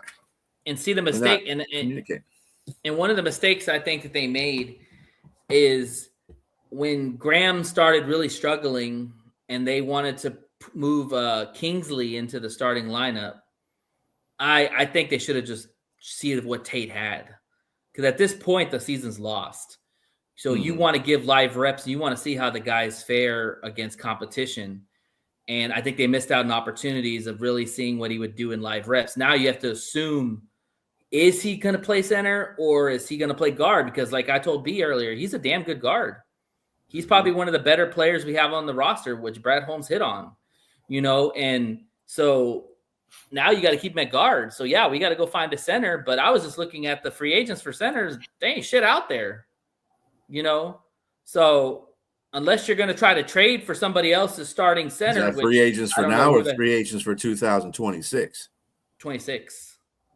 Yeah, some of these guys, I mean, I've heard of them, but I mean, it's no one that blows your mind. Like they seem like they're backups. I mean, well, the reality. The focus here is not to. You're not going to get another Ragnow. That's apparent. No, you don't want to trade for a center. That's the dumbest shit I ever heard. Is trading for a center. I trading for offensive linemen. Who's going to trade their center if you're that damn good? I mean, they need a right, center, and that's the point I'm trying to make. Nobody's going to do it in the first fucking place, and then nobody does that anyway. It's dumb. It's irrelevant. But what they need to do is, even if it's a guy on there that's got some experience that won't cost you any games or anything like that by fucking up in the center position and can communicate to the rest of the line. That's what what the center is about. He needs to have communication and some solid. I don't care. He ain't gonna be Frank Ragnow, but if he can lead his veteran presence there to get that line straightened out, then that's all you need. And then Goff will automatically, be one-on-one with him because that's the guy that's snapping me the ball. So I got to be on that same level with him. So that way you know what's going on. The good news is that you can find a center later in the draft. You don't have to take him in the first round. Yeah. You can take him, you either find the second or third. Oh, my start. Unless he's all pro center. Well, yeah. Ragnow was drafted later in the first round. That's what I'm saying. They'll either be the later first round or second round. So that I think we can find a guy like that. Yeah. Decker is the bigger one because this is a very good tackle draft, and a lot of people have had Proctor from Alabama being tagged for the Lions. Proctor's a fucking stud. He is athletic as hell. He's a big man. Like, you imagine putting him with Penei Sewell next to each other? Holy hell. Like, Goff would be touched if we could just get the interior fixed out. So it's going to have to be to the draft. And that is Brad's calling card. That's what he does. He finds gems in the draft. No, You know, I got a question for you, B, because I heard you say you wouldn't mind if the Lions went out there and tried to get Max Crosby. Now, if the Raiders came knocking on your door saying, "Hey, give me 2 first rounds for Max Crosby, and you can have him," do you take that? future Knowing first rounds. possibility we will not get that guy Proctor, and I like that idea because Proctor is actually really good. Yeah, he is. Games, You might have to trade up to get Proctor. That's why I'm saying it's a possibility. We might have to trade up to get him. What would you do? Well, trying to get Max Crosby for 2 first rounders. Yeah, I mean, let me tell you something like this. If you can find Amon St. Brown, what was he? He was a 4th rounder, wasn't he? Mm-hmm. Yeah, yes. Most of the players on this team aren't first round picks. That's true. Okay, and that are good. Your core players. Yeah. I mean, if Brad Holmes is the genius that he is as a scout talent, as somebody that can draft, I don't mind him taking the first round picks and giving them to them so we can get Max Crosby. Because if you can make any draft picks work, dude, you were the guy. Well, you're going to have to. That's the thing. Well, I mean, it's fine. First round picks don't always pan out either. True. But, we're finding that out with Arnold a little bit. And Enos was a second. Enos was a second round pick. He's practically done. I mean, those, and that was in one draft class. Yeah. So I mean, you get lucky sometimes, and sometimes you just don't. So I draft picks are overrated to me anyway because you can get anybody in the 4th or 5th round. For the right player, round, yes, be awesome. awesome. I agree. Yeah, for the right player, you can go out and get a guy like that. I mean, we always spend time thinking about, Tom Brady because he was a 6th round pick. I know everybody likes to go to that, but there's other players that were drafted in later rounds and were fantastic Hall of Famers. So I'm not buying any of that first round draft pick is automatically going to get you a good player. No. So plus Tom Brady. On that note, I would say, Matt, go for it. Get Max Crosby. The only thing that I'd have to worry about, of course, is we have to pay because he just got paid, as a matter of fact. So we'd have to tell, well, if we give you 2 first round picks, you're paying some of his salary because I ain't paying all his salary.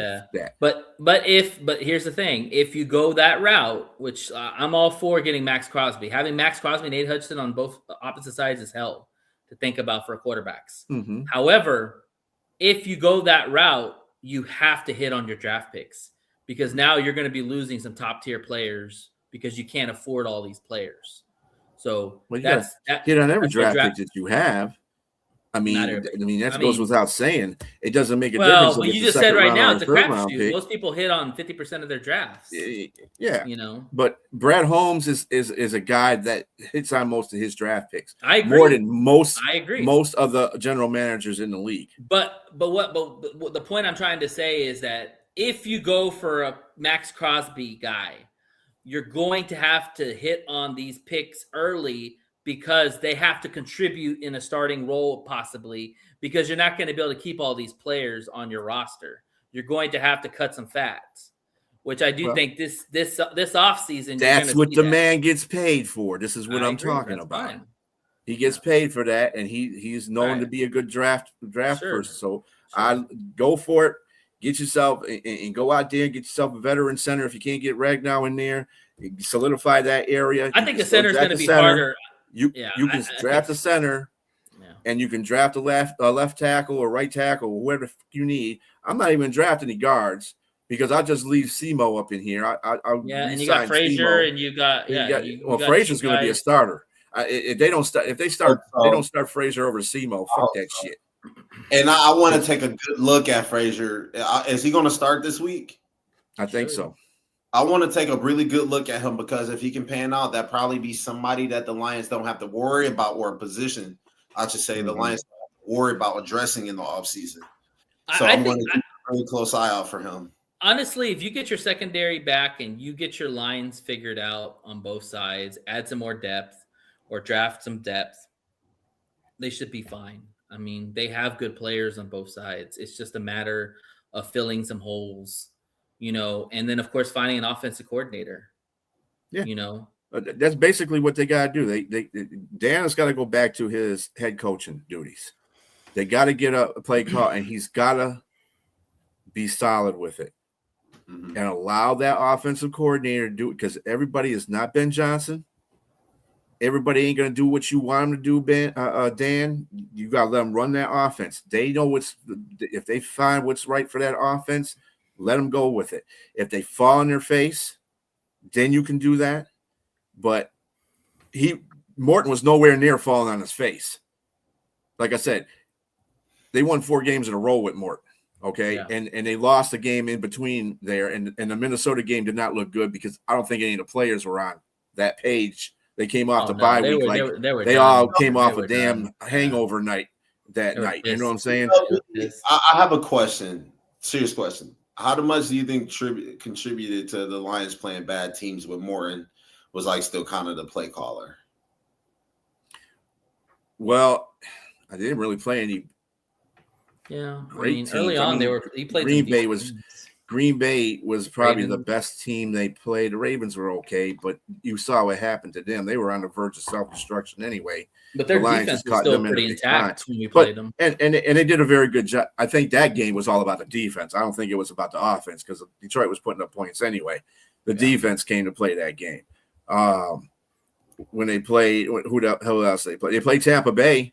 And Tampa Bay didn't have no backside defense, and they still played a hell of a game. That was our best win of the year. And their offense wasn't that good in that game either. If you think about it, their running game wasn't great.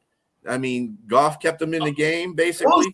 It was something. Now, while I'm going to agree with what you're going to respond with because I think I know what you're going to say, but it was something Dan Campbell seen that he did not like. He genuinely just did not like for him to take over the play calling the way he did. And I think that I was going to say, I feel like Dan Campbell gives his coordinators like full autonomy to do whatever they want to do. But it was something there that Dan Campbell was like, you know what? I can't have this on the team. I need to take over. There was a disconnect. It had to be something because, like Johnny Morton, while we seen him do some good things, it was a consistency issue. I really consistency issue. Oh, my computer's about to die. I think we'll know more once the season's over how quick Johnny Morton leaves. If Johnny Morton leaves, like literally after the season, right after the game's over, then you know that it was something personal, and he probably didn't want it. He just stayed on just for good fellowship or good. I'm sure it was something personal, and this is what I'm talking about. Regardless if it's this is a business, okay. You got to take the emotions out of some of this stuff. You got to say the emotions got to be left with the players. The coaches have to figure this shit out. And and I don't think there was an inconsistency with Moore. Like I said, he won 4 games in a row. How many did hit? No, this was more. This was more of a personal thing, and I think it was his attitude. Well, that's what he's got to stop. Yeah, he's got to stop the personal shit. This is a business. I don't care. We don't. We all find people. We all find people that we don't like at our workplace, but we have to get along with them to work, right? But there's one thing. Except for you, Nate, because you don't care. You're on your own, right? Me and Jake. But I don't. That's one reason why I don't work with people. But there's one thing that did irk me a lot about Morton, and it always was more and more consistent. Whenever he would do his pressers, he would never blame the scheme. He'd always blame the players' execution. And I get it. Players play, coaches coach. However, every coach has admitted that sometimes it's the scheme's problem. Even Shep has said that himself. And when a coach goes up there in front of the public and says, oh, it's not a scheme issue, it's the players, that's a problem. Because you're quietly throwing those players under the bus. And I guarantee you, Dan says, you got to stop with that shit. And he kept doing it. And I think Johnny just he's just going to go his own way. It was a bad relationship from the beginning. Let's just put it that way. Whatever it was, it did not work. Dan missed on the candidate again. Like he missed on Lynn. Like he's got to find the right guy. Well, I don't want him to find. I think, again, this is a Tomlin thing too. I think, Robbie will back me up on this. Tomlin likes people that kiss his ass, and that's not how you win games. Okay, because you get a cut. All these coordinators that he's gotten, these offensive coordinators he's gotten lately, have done nothing for the Steelers. Yes, they have winning seasons, but damn, defense has won half of those games, most of those games, and not having DK Metcalf because he's an idiot in the last 2 games is showing up for Pittsburgh right now. So I mean, you got to have it. You can't. This is what I'm talking about. The ego with Dan Campbell. Got to let some shit go. And it just because he gets up to they the all point need to and swallow says one some thing. pride. Dan says the same stuff, but Yeah. Dan says the same stuff. He just says it different. He throws players in the book. Oh, we have to execute. Got to play. That's better. just like saying they ain't doing what they're doing. That's all me. But I expect that. But I expect that more way. from a head coach B than an offensive coordinator. That's my only argument. Because as the head coach, you hear that all the time. You gotta Really? execute. You gotta run the plays better. Something. I never took Mike Tomlin for that type of a guy, though. The ass kissers. Yeah. No, Tomlin's like he doesn't think of shit. Robbie can't. I remember when Robbie was on when we were on the show with him. He went.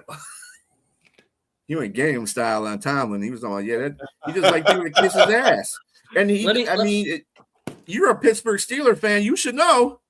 So let me ask you all this question. He is a good career. Yeah, Are has you no coaching possibly- tree. That's what I'm talking about. Yeah. Are you okay with him possibly them going to college and maybe getting an offensive coordinator? Because I mean, both games are very similar. Who Not would you with- get? not- Depends. Who would you get though? I don't know. have to be a head coach. I'm just saying because the thing is, any hot offensive coordinators in the NFL are going to be head coaches, or they're going to stay with their respective teams. I agree. You're seeing that more and more in the NFL. A lot. They're doing the Ben Johnson thing. Oh, I don't want that team. That team's shit. I'm going to stay with this team I have. And they're really going to stay with a team with a quarterback. See, AG fucked up. AG went to a team with no quarterback. Ben Johnson went with Caleb.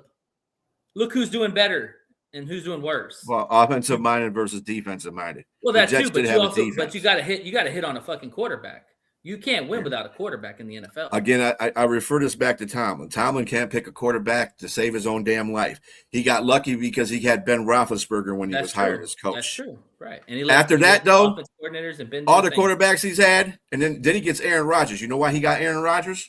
Because he knows how to run the offense, and he ain't got to say shit to him. Exactly. Yeah, Aaron's a vet. Exactly. You just let Aaron do his thing. Right. You let them do his thing. For sure. And Arthur, whatever the fuck his name is, Fat Boy, he's going to be out there, talking to Aaron, and I bet you Aaron's going to be the one talking to him mostly, though. So that's the whole thing. I just want the Lions to do a good search outside of the organization. I don't want to bring anybody inside the organization. I love Scotty Montgomery because I think that he would probably be the first answer. But we need to go outside. We need to go outside the organization. We need to cast a search like you're doing head coach and go find somebody, maybe a quarterback's coach that wants to be an OC, and you can get him to make the move. Because no OC is going to make a lateral move. You got to give a promotion. So you're probably going for a quarterback's coach, an assistant coach. They even threw out, I don't know what NFL, Lions page it was, but they were saying about maybe going to the Bears, looking at looking at Bieniemy. Somebody I like that guy, the running backs coach for the Rams. I don't know who that is. Really scheme up some really good plays for Blake Corum and Kyron Williams. Hey, if he comes to Sean McVay, I'm all for it because Sean McVay is a genius when it comes to offense. Yeah. So you would definitely want to pluck off that roster. Yes. Or I mean, Shanahan. I think to tell you the truth, in the offseason, when the Lions lost Ben Johnson and AG, it wasn't those two offensive coordinators that really cost us, or really were the impact. To tell you the truth, it was the players, it was the coaches behind them that they he lost like 10 offensive staff. AG took our passing coordinator with him to make him an offensive coordinator. All you got to do is you could have kept him. You could have kept what's his face, the assistant coach. With you just mentioned him. Not L. No, the dude on our team. He was a running backs coach last year. Scotty Montgomery could have left him at running backs coach and just there's a lot of shifting going on, you know. Yep. And we forget about.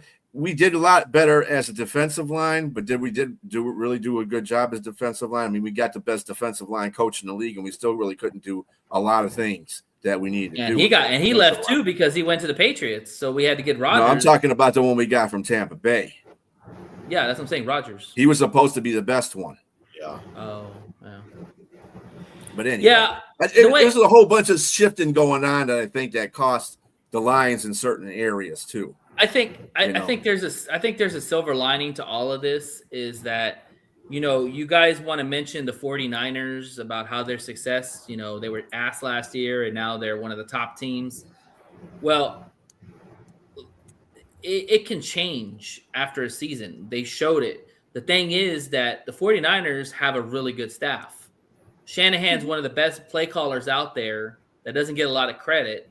And Robert Saleh is one of the best defensive coordinators out there that, you know, probably will stay with that team because he doesn't want to go to head coaching job because he doesn't want to get canned again. So I think he'll probably stay with them. So, I mean, when it comes to the Lions, we have a lot of newbies, you know, a lot of new faces. Like B said, we lost 10 staff members to both coordinators. Like, it's maybe this is just a transition year, you know, like the team is still good. Like, hell, we're right there in the thick of things. We're probably going to have 8 or 9 losses. Hell, you don't tell me we can win 2 or 3 more wins next year. I mean, it's right there. They just got to add some pieces. Pray to God we stay healthy. That's the main thing is this is the second year that we've been derailed by massive injuries on massive key parts. So, I mean, we've got to get past this injury bug. They need first – if anybody's going to get fired, they need to fire the strength and conditioning coach. I don't know if they need to fire him, but they need Dan to calm the fuck down in practice. They have plays. They have players now that are set in stone in this team that they've paid. Let's go a little lighter on practice and stop trying to kill everybody in joint practices and practice all the time. That's killing them right now because in the end of the year, guess what's happening? You get a lot more injuries. A lot more people are getting all banged up. And there's truth to that. You're right. But then how much are you taking away from the physicality that is the Lions? That is they already have the physicality on them. Well, really, what you have to apply to physicality now is to the rookies and to the second-year players and the free agents that come in there. That's where you have to apply the grit now because you already have your main players that understand what the grit is. So they're going to go out there and kill it with everything they have. They do this all the time. This is the reason why they've been successful for the last 2 years. It's catching up to them now. Yeah. So, I mean, you got Amon St. Brown out there dropping passes because he's hurt most of the time. And I'm sure his mind's not focused on his job per se. So they're just beat up. They just need to. I agree. Like I was making the same comparison with the Philadelphia Eagles. When they won their Super Bowl, the next couple of years, they sucked ass. They were bad. They were at the bottom of their division. Then they decided that, you know, they started building up again and rebuilding, and they got into another Super Bowl. They lost that one. But then after that point, they had a continuous – years of being successful. So, and then they won the Super Bowl. And this is probably a year they're going to fall off again. But still, falling off and winning your division and getting put out of the playoffs is still a good accomplishment, considering all the crap you went through. They had a different offensive coordinator. So, yeah, but let's be honest. That's what the Lions are going through all year. I mean, but that's what the Lions are going through. I mean, the Lions, you can't say too much about ass when the Lions been playing like that the whole year too. No, but the reality is that's where it is in our division. Like Jordan Love's not going anywhere. Caleb's not going anywhere. Minnesota, if they can figure out who the hell their quarterback is at some point, they're not going anywhere. Goff's not going anywhere. I honestly think like this is going to be a year, or this is going to be going forward where you don't know who's going to win this division. All these teams are very similar in a lot of areas. They're very talented. It's going to come down to coaching. It's going to come down to schemes. It's going to come down to matchups and all that. Mm-hmm. And let's be honest, the Lions got their ass handed to them. We've handed that division their ass twice in 2 years. They got us the best this year. let's see what happens next year. We're probably bringing it back most of our roster, and we'll probably add some pieces in the draft and maybe some free agents. But the core is there. They're not going anywhere. Well, that's what I was telling Jay Weezy a while back when we were having a text conversation. I said, let's hold off on the SOL until we see how this particular group deals with adversity. This is considered adversity. I know a lot of people say, "Oh, we're 13-12. We're going." Well, this is a down. When we see it as being a down, we could be 9-8 at the end of the year, but it wasn't a successful year because we didn't get the playoffs. No. And that's what you want your mindset for your franchise to be, right? Like Dallas. Yeah, you got crazy ass fans that say it's our year every year, but they're used to a certain way to play. They're used to a certain chance. They're used to winning the Super Bowls. Same with New England. Look at New England fans now. They're talking a whole bunch of shit because they're number one in their division. Packers. And they could basically go to the Super Bowl. So, I mean, they said we could do it without Tom Brady now. See, and that's what I'm saying. It's just things it's just a rotation of things. You just got to see what your team is like after this kind of a season.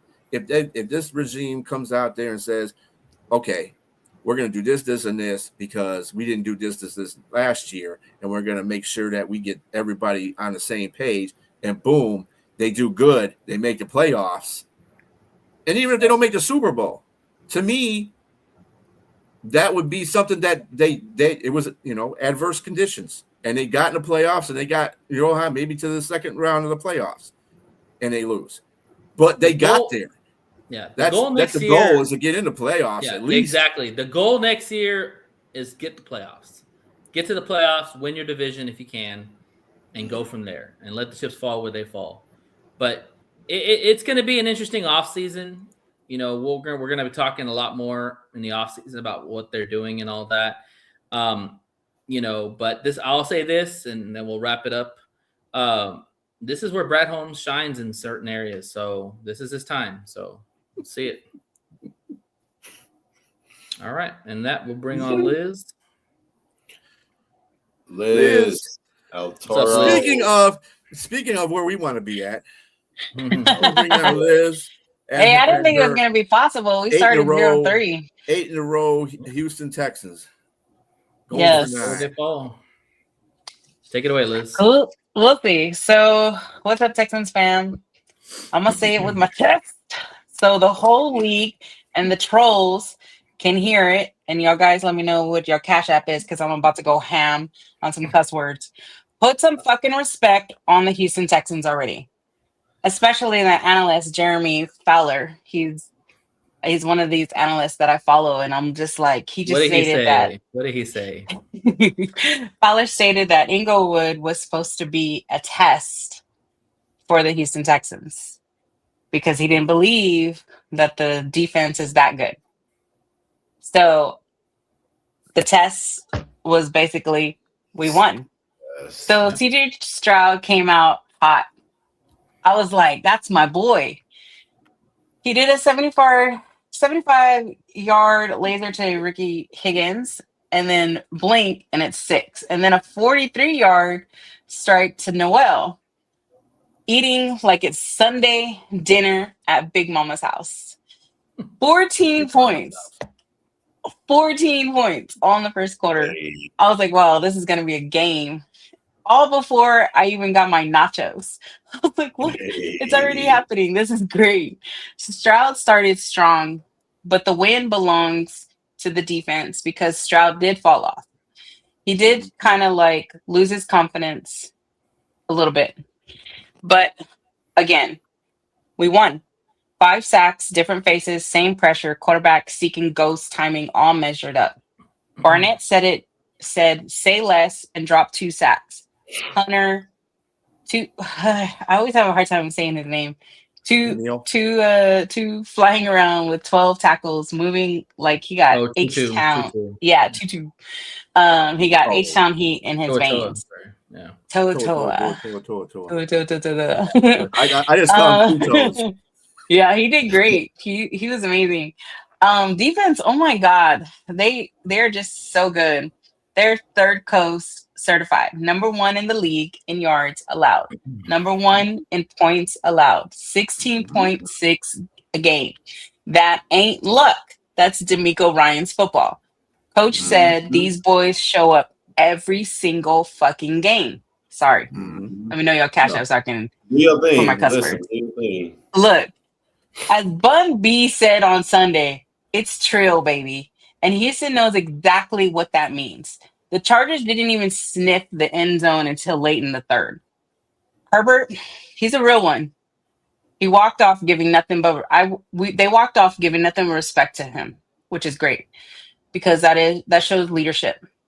Yep. Because when the Texans hit you, fly to the ball in close space like that. You feel it. 8 wins now in a row. 3rd straight playoff berth. History made. First time ever in this franchise. Everyone knows exactly who they are. If you're still sleeping on the Texans, that's on you because you're a hater. Because this team, they're built for January. Built for pressure and built for the heat. Now, I'm going to dig in to this last game of 2025 season. We play the Colts this Sunday in our stadium, NRG. First, what they need to do is force the quarterback to move. Jacksonville didn't beat Indy by lighting it up through the air. They made the quarterback uncomfortable, sped up his clock, and forced him into mistakes. Second is make them drive the long field. The Colts needed kickoff returns and short field just to score. When they had to go full length of the field, they stalled. Houston defense thrives when teams have to earn every yard. Third, and my final note, shut the door late. Indy actually had moments in the game, but when it mattered, the Jags stayed disciplined and closed the pressure and a takeaway in the end zone. The Colts have shown that they don't finish well under stress. Houston does. Stroud, if you're listening, they lost I their pray. quarterback. Let's be honest. Come on. What? I'm sorry. I'm just hitting you with the truth. They lost their fucking quarterback. You lose your starting quarterback, a lot of teams aren't going to win. Oh, you talking about Indianapolis? Well, hey. The Colts, yeah. Okay. I'm just saying. So Stroud, I pray for you always, but my man, stay patient and run the damn ball. Defense, I love you, and you keep applying pressure without blinking. Petrie, you owe me money. It was my bad mistake anyways. I made a bad bet, but it's okay. I love you. Petrie, you owe me 3 interceptions. So the Colts are carrying the weight of 6 straight losses. They're about to end their season with another loss against Texans. So let me stand up. Let's all swarm. So I do have a question for y'all guys. Can the Texans defense lead them to the Super Bowl? Absolutely. By themselves? No. Fuck yeah. Yeah, I absolutely think that.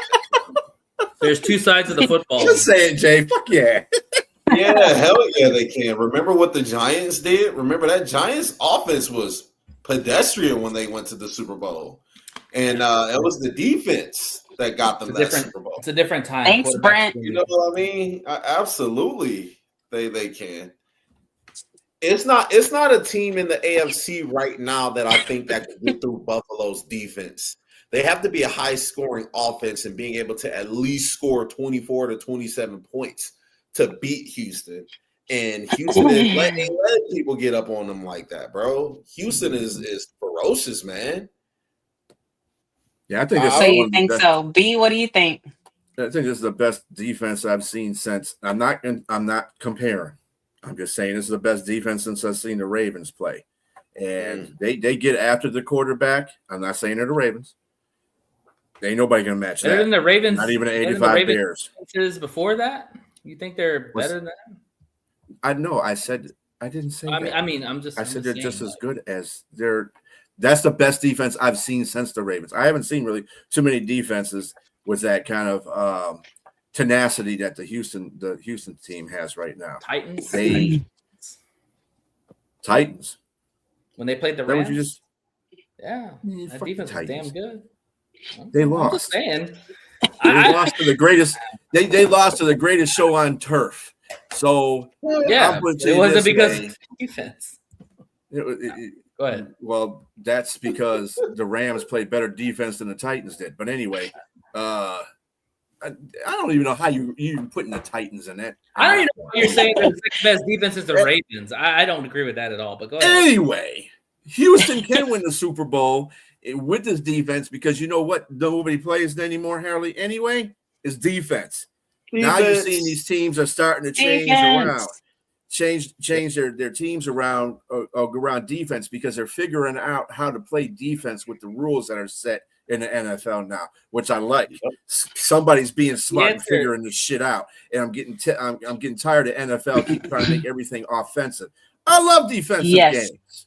There's nothing wrong with defense. However, in this NFL era, you have to win with quarterback play too. Okay, the Eagles did not win that Super Bowl without Jalen Hurts playing well. Okay, the thing is that the Texans don't run the football well, so which means the defense is going to be on the field a lot because they're going to have a lot of 3-and-outs. So you're going to wear that defense down, and you're hoping the offense can pick up the slack. I've told you 20 million times, Liz, I don't trust Stroud. I think he's an okay quarterback. But you look at that Chargers game, if Dicker, the kicker, doesn't miss that field goal, doesn't miss the extra point, it's a whole different ball game. And on top of that, they scored all their points in the beginning and didn't do shit the rest of the game. You can't do that in the playoffs because in the playoffs, you actually play really good teams, and they're going to be playing good quarterbacks. And I know you said it before. I know you said it before, Nate. I get what you're saying for sure. But the thing is like, I get it. A lot of people hate on Stroud. I mean, there's a point to where I even hate on him because he's not doing his job. I don't know if we are going to go all the way to the Super Bowl because there is good game. There is AFC is, they got Broncos. Like, I don't know. I think it's only one team in the AFC that's staying in front of Houston, and that is Denver. Yeah. I think they could beat I think it's Denver. Patriots can beat. I think they can beat Buffalo again. I think really the only team that stands in front of Houston is the Broncos. It's the Steelers and the playoffs. Right. Robbie, get some love. Anybody but the Packers. I'll say anybody but the Packers and Bears. Yeah. Yeah. But I feel like my Texans. Yeah. Let me put this to you. You mentioned the Patriots. The Patriots don't really have that great of an offensive line. They've been getting by. It's going to catch up. It's up for the MVP, man. It's going to catch up to them. I definitely. But they haven't been playing anybody comparable on defense. That's the point. We'll see. Good quarterback or better defense. We'll see what wins out. I mean, Buffalo has one of the best quarterbacks in the league. Everybody tells me, but he got sacked 8 times by the Houston Texans. So he gave them, bro. They gave Josh Allen hell. The he was just that whole game. Well, for the Texans, go ahead. The only team that I see that will be really good competition for Houston in the AFC is Denver, because Denver has just as good as defense as Houston. Even though Houston is the best defense, Denver is real close to that. They are real close to that because they get after the quarterback really good. So I would want that. If it comes down to that, and it's going to be in Denver too. For the Texans, I just hope Houston doesn't have to go through that route, because if they have to play Denver and Denver, it's not going to work. But here's the thing. For the Texans to get to the Super Bowl, they're going to have to win every game on the road. Yep. That's the thing. New York did it. It's not impossible. It's not impossible. Yeah, it's definitely not impossible. Denver did it too. Yeah. It's not impossible. The Texans have been making all of these teams nervous. And we have 2 shutdown corners. And we have speed in the middle in our defense. So we could just if we could just run the damn ball for Stroud, that'll be and to Nate's point, any other team. He is solid about CJ Stroud, though. I'll tell you this.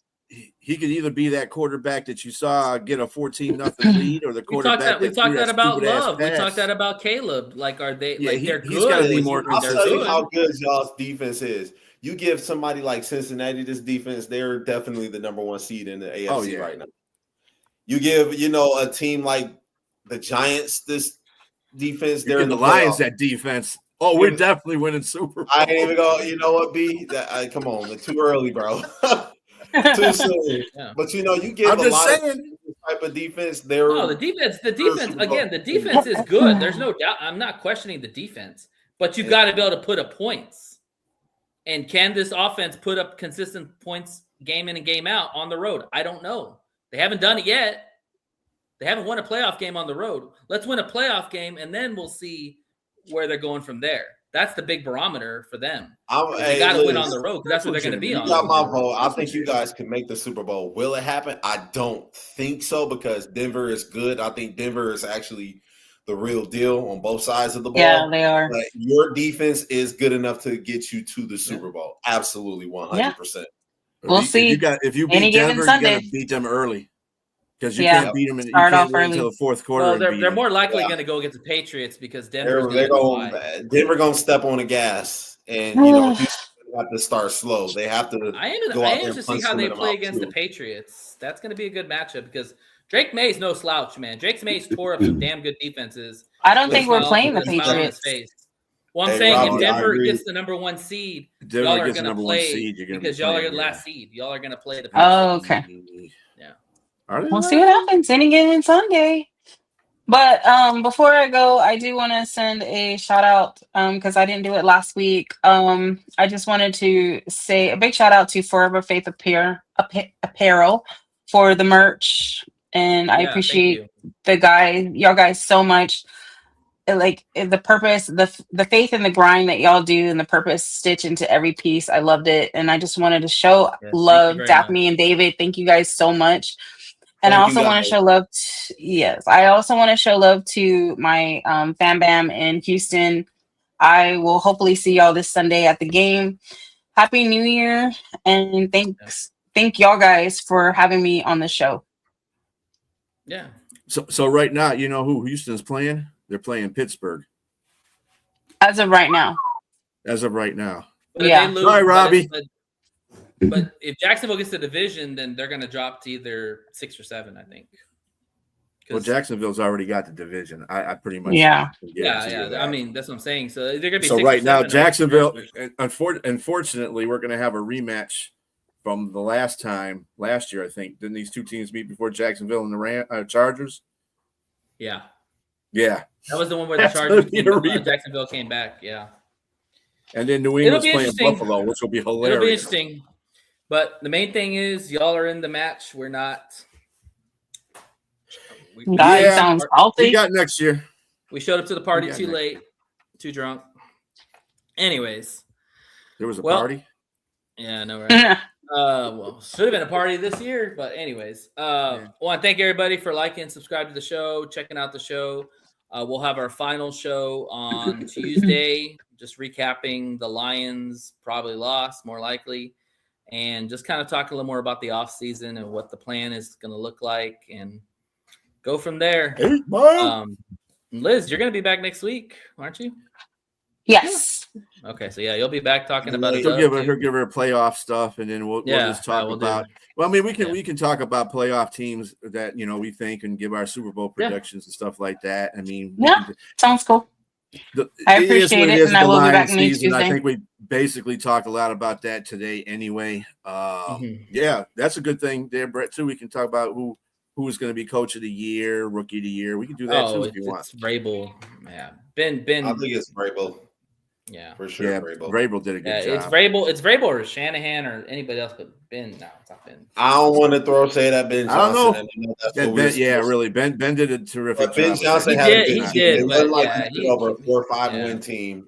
Exactly. I'll tell you this. Vrabel, they won 3 games last year for Vrabel. Caleb went from 68 sacks to I think 20. I think he's got 24, 25 now. Now, let's be fair. Improvement. He can run. He that is an improvement, but he also can run. If he was a stationary, He could run last year. 40 sacks. There ain't nothing wrong with his legs last year. He had no Well, offensive he line. was Ben running Johnson backwards. He went ran out in the backwards a lot. offseason and made sure. Yeah. Well, and that's called coaching up. Yeah. And that's what well, he Ben also did got to the line Caleb. right too. He got the line right. But it's the first thing he did. So Yep. I think that gives him a leg up too in the coach of the year. I'm not saying he's going to win it. I would pick Vrabel because Vrabel's done a lot more with that team from what New England was the year before than what Chicago was the year before. But I wouldn't put it past him to Liam Cohen's another guy. Yep, he's another guy. Yeah, the Jags coach. Yeah. So I mean, we can all come up with stuff like that. Yeah, we can have a discussion, talk about that. But want to thank everybody for the show. Y'all have yourself a blessed evening. Have a happy new year. As always, you hate us, but you ain't us. And we'll see you on Tuesday next week for the final show of the season. Peace. Hasta luego.